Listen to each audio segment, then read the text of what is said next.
Hello and welcome back to the Spongebob Squarepants Movie game, where in last episode, we played through the second level as Patrick, which was I'm Ready Depression, and today we'll be playing through Mission 3, which is Sandwich Driving 101, the third and final major tutorial level of the game, in which we are going to be learning about driving controls. Yay. Our journey begins. Epic, heroic, daring, valiant, courageous! SpongeBob, you're driving a sandwich. Not just a sandwich, a Krabby Patty. With cheese. Okay, so first off, basic controls: A button to accelerate, left analog stick to turn, X button to brake and reverse, B button doesn't do anything, neither does the Y button. Left triggers, or L button still brings up the UI. That's basically all there is to it. Until we get a nitro, and then of course, which we're going to be getting right up here. When you collect the nitro, you will gain the ability to use it for boost. So we can use the nitro right now, for instance, by using the right trigger to boost forward. And that's pretty much all there is to it. It's just a speed boost. So the first thing you'll notice is that the patty is incredibly sensitive. And because it's so sensitive, not only does that make this incredibly hard to control, but it also can lead to some motion sickness. Now, obviously, this differs from person to person. Some people will get motion sickness really easily with this, and some people not at all. I myself get very motion sick when I play these sections. I don't know why, but either way. When this building breaks open, you want to head inside and follow the path around to get your first of the 3 treasure chests in this level. Now, poor controls and motion sickness aside, this may not be so bad if it was just a one-off thing. Also, when you get here, you want to turn left. Okay, that was almost really bad. Turn left, and around this rock, you are going to find a trail of blue dumbbells as well as your treasure chest. And you'll also discover how poor the handling on this freaking sandwich is. Anyway, this might not be so bad if it's just a one-off thing where, you know, you drive through the level once and then you're done. It is, unfortunately, not that simple, and I will explain why after we make it through this section. But those are 2 of the 3 treasure chests that we've collected so far. It doesn't matter which way you go. You can either take the left path or the right path. They'll both lead you to your destination just fine. It doesn't matter either way. Don't worry, I will let you know when we need to make another turn in order to get the next treasure chest. So long as you go for all the shortcuts, they're pretty hard to miss. And the nitros aren't of much use to us now, but they will be incredibly useful in future playthroughs of this level, and I'll explain what I mean by that in the future. You want to ignore that shortcut right now, but you do want to head through this shortcut right here. Head into this building and follow the path around into your third and final treasure chest of the level, which you're going to find right at the end here. You want to slow down a little bit so that you can line up your shot to make sure you get it as you boost out. You can even save a nitro for that if you really need the extra speed boost to get that treasure chest, because you only get one shot at it, and then if you don't get it, it's gone for the rest of the level. So yeah, it's important that you nail that. I do recommend saving a nitro for that to make sure you get it. And good God, the controls. Oh, the controls of this section are really rough. I knew to brace myself for abysmal controls when we got to this point. It's still a shock every time I get through it. It's like, yep, these controls sure are rough. Oh God. Okay, well, the good news is we're almost at the end of the level. Bad news is we're gonna have to play this level many more times before the end of the episode. So yeah, hopefully you like driving through downtown Bikini Bottom, because we're gonna be doing it a lot more. Like a lot more. But yeah, I haven't really been giving all that much commentary because I basically just described all the things you really need to do to get through. I showed you 3 treasure chest locations. That's all there is to it. Just get a grip on the controls if you can manage that, and then just keep nitro boosting your way to the end of the level, which is right at this finish line, right here. Oh boy, you can breathe a temporary sigh of relief. Temporary, I emphasize, because we're not done yet. Town, and now you can go on to the next part of your journey. Here's your reward. Come back again if you want another driving challenge. Yeah, that's what I want, Mindy. More driving challenges, my favorite. Unfortunately, we do have to complete these additional driving challenges in order to get 100% completion in this game. Now, I'm going to press A to continue. It's going to play a cutscene, and then it'll throw me into the next level. I'm just going to warp back to this level once we get there, so I'll see you guys in the next level.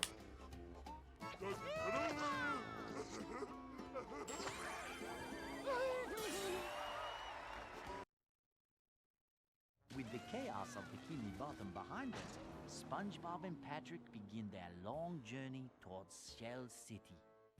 However, with SpongeBob gone, all is not well.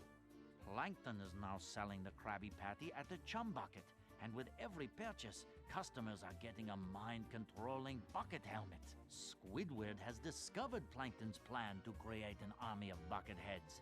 Will Squidward save the day? No. On the outskirts of town, SpongeBob and Patrick meet some of the charming locals who tell them they will not last long outside the city. But our friends do not listen. They should have listened. Our heroes are now stranded in a vast desert with only their feet for transportation.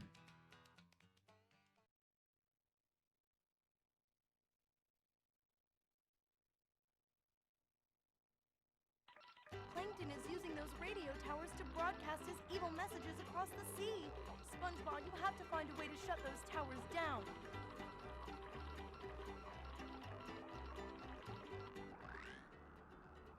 You have enough Goofy Goober tokens.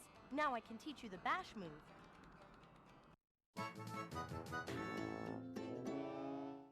Yeah, you know that thing you started off with in Bikini Bottom? I'm the master. Well, you have to wait 3 levels to unlock it in this game. So, that's pretty neat. Those radio towers are broadcasting Plankton's hypnotizing messages. If we don't do something soon, every creature in the sea will be under Plankton's control. You have to go into the desert and shut them down. Isn't this the really dangerous desert that no one has ever returned from?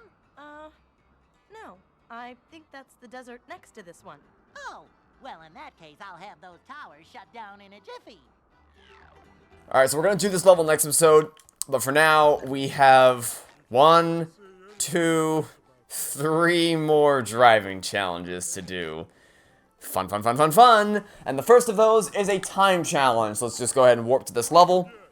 Alright, you asked for it indeed, game. I don't know if you saw, but it said, alright, you asked for it in the bottom there before I warped to this level. Do you want to try a time challenge? Do you want to try a time challenge? Challenged all the time. Good one, buddy. Yeah. Wait, what? You'll have a set time limit to get to the end of the road. If you finish in less than the set time, I'll reward you. Yep, that's basically all there is to it. You just gotta get to the end of the road before 4 minutes are up.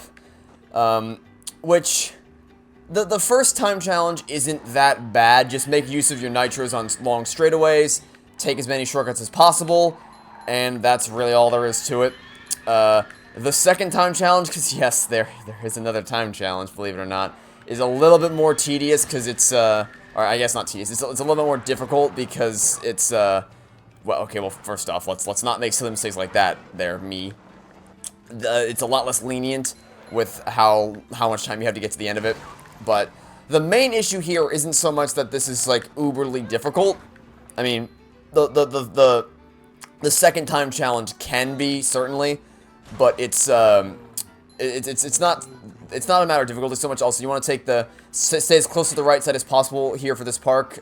You don't want to stray off into the grass like I did last time. You can take a shortcut here, for instance, but you don't want to go all the way to the left like I did. I only did that just to get the treasure chest. Also, you want to make sure you don't bump into that truck. You want to head down the middle once this swings past. I mean, you can kind of play it by ear on that one, and just kind of use your own judgment to see when it's going to swing past. But it doesn't really matter which way you take here. I like to take the left path in the time challenge. Not that it makes that big of a difference either way, but it's just something I prefer to do. Again, though, they both lead you to the same location, so it doesn't really matter in the end. They both put you out right here. Like I said, I'm just using all my nitros as I get them on the straightaway so that we can keep up a decent pace. And that's about all there is to it. Just don't make silly mistakes. Make your corners well. Take the shortcuts and use your nitros in the straightaways. And that's the only advice I can even give here. Other than that, it just comes down to monotonous playing the level over and over and over again until you eventually beat it under the time limit, which is, you know, the best way to extend the length of your game, because that's what this is, right? It's obviously padded. If you thought the combat arena challenges were obvious padding, this is a whole other level. It's literally forcing you to play the same level over and over again, just with different time challenges. And yes, the next one isn't technically a time challenge, but it may as well be. You know, it's just not fun. It's just very obvious padding and monotonous repetition for just no other reason than to extend the runtime of the game, which is really annoying to deal with, but it's whatever. I mean, just, hey, just putting it out there, you didn't see any of this in Battle for Bikini Bottom. There was none of this annoying padding in that game. That game has no padding whatsoever, but this game definitely does, and I don't know why, because it's not like the game's short. Like, they didn't need this padding, but they put it in here anyway. Yeah, that was as you saw, a very sloppy run, and that definitely wouldn't be enough for us to win the second time challenge. You've won the time challenge. Here's your reward. But it is enough for us to win the first time challenge, so that's something at least. Now I have a real challenge for you. Mindy, we're ready. What do we do? Rings will appear on the road. Go through each ring before it disappears. If you get through them all, I'll reward you.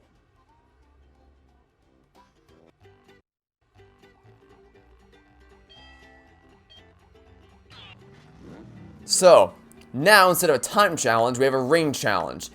And the reason I say this may as well be a time challenge is because if you don't make your way through the rings within a certain amount of time, then you lose. So it's, like I said, may as well be a may as well be a time challenge. This is probably the least annoying of the challenges, which isn't really saying much because it's still the same environment over and over again. And I don't really, like, this is probably the most straightforward of them. It's literally just drive through all the very obvious rings. The only thing that might trip you up is if you, if you don't, for instance, if you don't notice that there's a ring at this shortcut right here, that might catch you off guard. And also you want to use a nitro on this ramp to make sure you can, to guarantee that you make it through that ring. And you have to take the, oh, no, don't miss it, don't miss it, don't miss it. Okay, we made it through, that was almost really bad. Next ring's along that way, come on, go, don't miss it, don't miss it, don't miss it, go, boost, use a nitro, and yep, that's, this, I love how the sandwich controls. Oh, and the best part, if you miss one ring, even if it's all the way to the end of the level, you gotta do it all over again. Yep. The driving levels in this game sure are fantastic, aren't they? Yeah, this thing controls abysmally. There's no getting around it. This stupid sandwich does not control well at all. Which, you know, on a regular playthrough, you probably won't notice it. You'll be like, alright, another driving section, fine, it's whatever. But when you're trying to do all these stupid challenges, and you have such a small amount of time to, oh my god. Oh, it controls so badly. It's so bad. It controls so badly. Oh, it's so bad. You have to do all these annoying challenges where if you're a nanosecond off, you just lose immediately. Or when they try to swing you around like that and just throw you in the complete opposite direction. Yeah, you're gonna notice. It's gonna start to sink in how badly this sandwich controls. Because, like, on a normal playthrough, it's like, alright, another driving level, because unfortunately there's more than one driving level in this game. And you know what the funny part is? This is probably the only time in the game, yeah, this is the only time in the game in which it actually makes sense for them to be driving around the Pattywagon. Every other time in the game, also this is probably a dead run. Every other time in the game, when it's a driving level, it makes no sense. It's either obvious padding, or it's just like, yep, gotta get another level in there. Which I guess is the same thing, but I'll explain it more when we get to that. But, it just sucks. It's bad. It's horrendously designed. A desperate plea for the game to be longer. And also another bizarre thing right there, it doesn't go through that second shortcut, which is where the game wants you to go. After, obviously, it points you in that direction after that ring, so it's just, hey, on the bright side, we got an upgrade point. We'll use that in the next episode. If we ever make it to the next episode, we may be stuck here all day. For all we know. Oh, good God. Okay, let's do a boost into this. Don't go off-road. Okay, there we go. Just stay the course. And, no. Okay, I think that counted. Boost into it to make sure we don't miss it. Great, okay. Just a few more rings to go, and then we're almost out of here. I don't really have any tips here.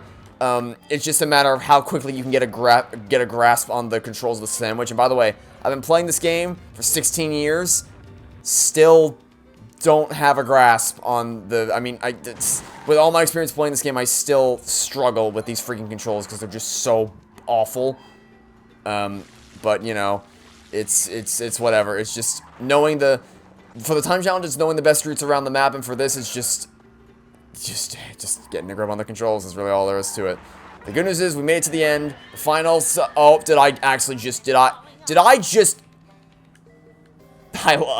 love this. I love these controls.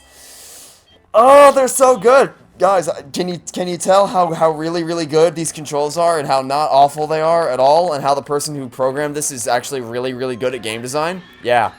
Just awesome. Just freaking awesome. The other thing that makes these levels really fun to traverse is the fact that there's other cars. There's no cars going the same direction as you, but there's plenty of cars going the opposite direction. That's my favorite. That makes this really fun to traverse, let me tell you. And yeah, by the way, this is 16 years of experience, and that still happens. So brace yourselves. These levels are going to be a pain to get through. If you want to get 100% completion in this game, it's going to be a lot of pain getting through all these rings and getting through in the time challenge. Okay, can we make it through this ring this time? Yes, we can. One last nitro to make it through this ring. One last ring. And there we go. We made it through all the rings after way too many attempts because this game's controls are so bad. You've beaten the ring challenge. I should clarify. This game's driving controls are so bad. Because the standard controls for the character movement's actually excellent because it's the same movement from Battle for Bikini Bottom, so naturally it's going to be Since you beat perfect. the other challenges so easily, I have a tough one for you. Oh, yeah. You think that was easy? Yeah, okay, Mindy. Easy? Yeah, it was easy. Oh, very easy. All right, I'll give you a hard time to beat. Get to the end of the road in less than the set time.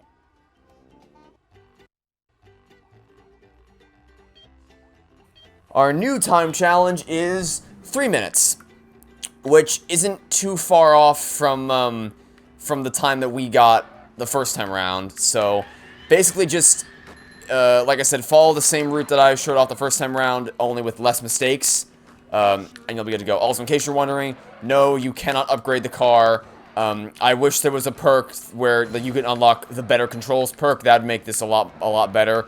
But sadly, you're stuck in this awful. I think maybe that the health upgrade might carry over into the car, but trust me, your difficulty with these challenges will never be as a result of not having enough health to make it through the level. It will always be because you didn't have enough time, or you missed a ring, or something else really dumb.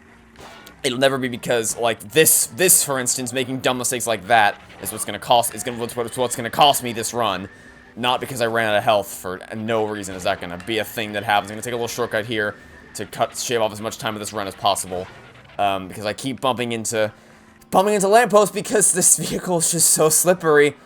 And it's just, I don't even know how you can design, like, I get why this is here, because obviously, you know, it's a part of the movie where they drive the sandwich around, but you do not need to make it as prevalent as it actually was in the movie for them to, because they don't.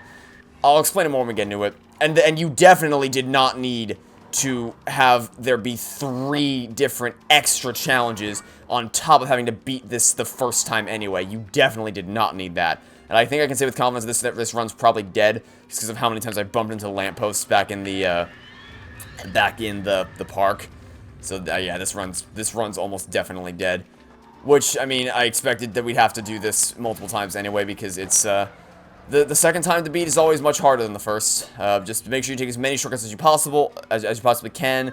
Make use of any nitro you see, and try your best. I know it's hard because the controls are awful, but try your best to stay the course and not go off-road too much. And I missed a nitro, which that doubly means we have less than a minute to make it to the end of this level, which I can say with yay! I missed 2 nitros because I kept sliding around. Love these controls. Gotta love these controls. Can we get this nitro? No, we're gonna hit the lamppost instead. Great. Loving this. These controls are so good. Okay. We're almost there. Just a little bit further to go. Okay, can we make it? We might be able to. If we go really fast, which I know isn't saying much. No, this is a dead run. We're too far away from the end. This is an absolutely dead run. Because I just kept hitting the lamppost. That's what happened there. Also, I love the wrecking ball moving in conjunction with the water that's going the opposite direction as you. That's my other favorite part of this. It just combines together to make an absolutely abhorrent experience. And we're gonna miss it by a second. We're gonna miss it by like 3 seconds. Yep. I sure do love these awesome controls that are just so well programmed. I love these controls so much. They're so good. They're so good, guys. They're absolutely perfect. Taking all the shortcuts and using all the nitros, we still barely made it in under 5 seconds. You did it. Yeah, we did it, and I'm never gonna do that again. Oh, good God. Yeah, so I didn't show the winning run, but basically just follow the advice that I gave, which is take the shortest route through the park, which is stay to the right as much as possible. Take the shortcut in the park that I showed. Use any nitro you can on any straightaway you can, and just try your best to get a grip on the control so you don't slip and slide all over the place, which is a lot easier said than done. Practice makes perfect is my advice there. But there you go. That's all of the challenges conquered for Sandwich Driving 101. Unfortunately, it's not the last driving level in the game. There aren't that many. Beat your best time on this road. And yet there are still way more than there should be. But that'll be it for now. Thanks for watching. Stay tuned for next time to catch you all tomorrow for some more of the Spongebob Squarepants movie. Goodbye.